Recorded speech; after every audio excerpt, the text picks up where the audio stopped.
All right, welcome back. Once again, my name is Perry, and I'm with Code Virginia, and I'm working through, or we are working through, a tutorial that is a guess the number game. We're guessing a random integer that's populated into a variable, and the user is expected to keep on guessing until they finally guess the correct number. All right, so what we're going to do next is, so what we've got so far, I guess, is a good place to start, is that on the event that this green flag is clicked, we're going to set a random number between 1 and 100 and put that into the container of a variable called number. Then she, the lovely lady on the stage, is going to say, hello, pick a number between 1 and 100, which will stay up for about 4 seconds. Hopefully you've done the first video. If not, you can quickly drag these over. Just hit pause and drag these over exactly the way that I have them here. Set your backdrop and then your lovely ballerina or whatever character that you want, and then you should be good to go. I'm going to click on the green flag again, and you'll see this actually run through and happen. It's going to change this number 90 to a new selected number between 1 and 100.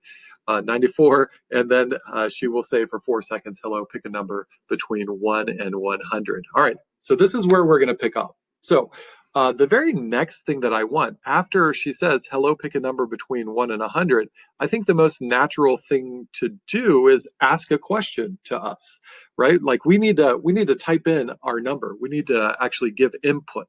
And so we're going to go to, and you'll notice here, I move things over a little bit so that we can actually click these now, and it works fine. But I'm going to go to, let's see, I think it's going to be here in sensing. There's something for ask.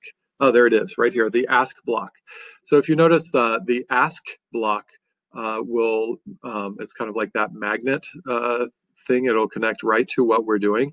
And we're not going to ask what's your name. Instead, we're going to ask something like, what number do you choose?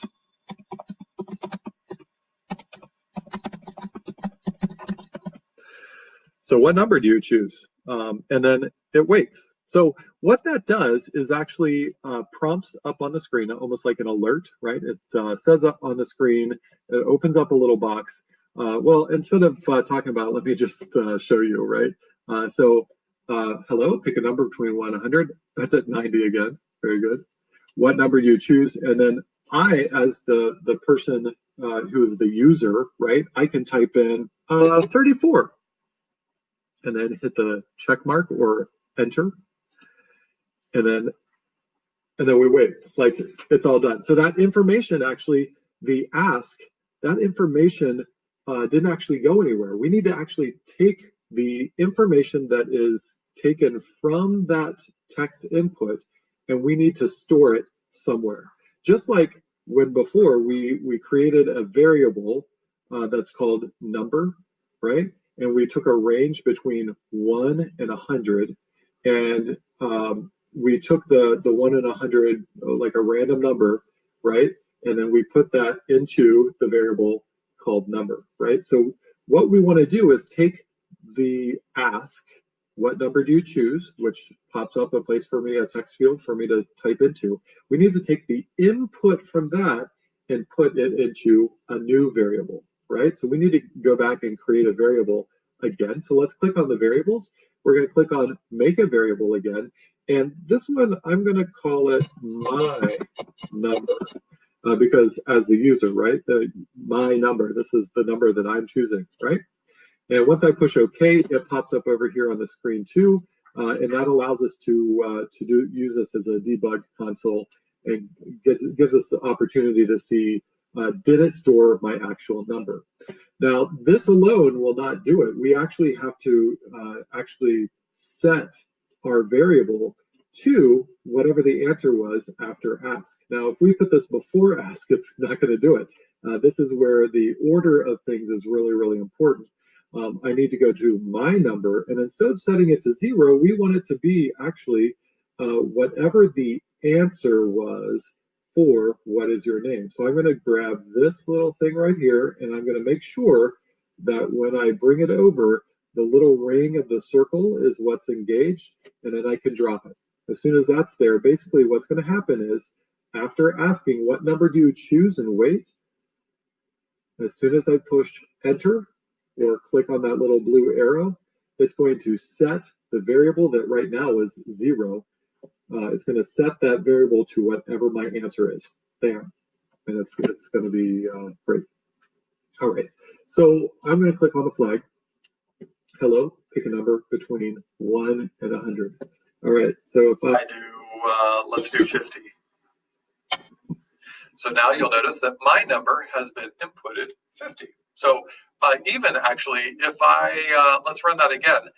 Even though we're playing a game that has a random number between 1 and 100, if I would enter in 1005 and hit that, it'll enter in 1005. So I could actually create something that this would be an extra step to take in the code to kind of make the user experience happen a little bit more gently and guide someone through this. But I could make it so that if the number is greater than 100, then I'd want to say that number's too high. Let's try a smaller number or something like that. So that would totally be possible. It just takes a little extra tweaking in the program, but we're not going to do that now. We're going to keep it pretty easy.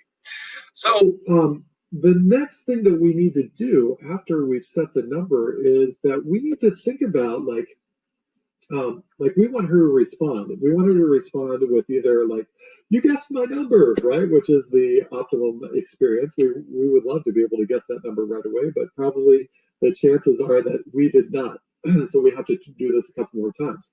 So I'm going to set up a pretty simple way of doing this that may not be the best way in the long run if we were a little bit more experienced programmers. But it will work for this. What we're going to do is we're going to set up a series of if statements with conditions.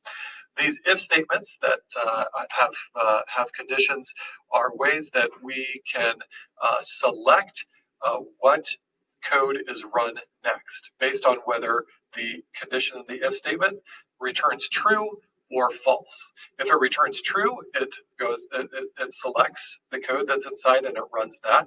If it is false, it skips over the directions that are inside and it goes to the next thing in line. So it could be like, yay, you guessed the number, or the only other two options are, well, actually there's a couple of other options too, but it's, yay, you guessed the number, or that number's too low, or that number's too high.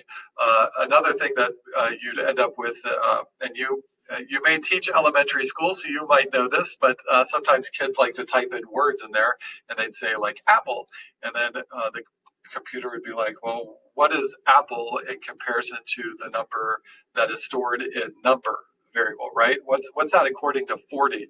Is apple greater than 40 or less than 40? We're not going to be concerned with that. We're just going to assume that our users are doing this legit and putting in an actual number instead of a string. So in this small segment, we basically figured out how to ask a question on the screen and then input that answer into a variable. I think this there's so many different applications for this, and I think that in your creation of other programs through Scratch, you will use this a lot in order to make things interactive and to have user input, which is really what we want to do. We want to engage the person who is using our program. So in the next time we're going to set up those if statements. Thank you so much for your work so far. Keep at it. If something is wrong, feel free to go back and pause or just drag over and try to build it exactly the way that I did, which is perfectly fine. I hope you have enjoyed this, and please join us on our next tutorial. Thank you.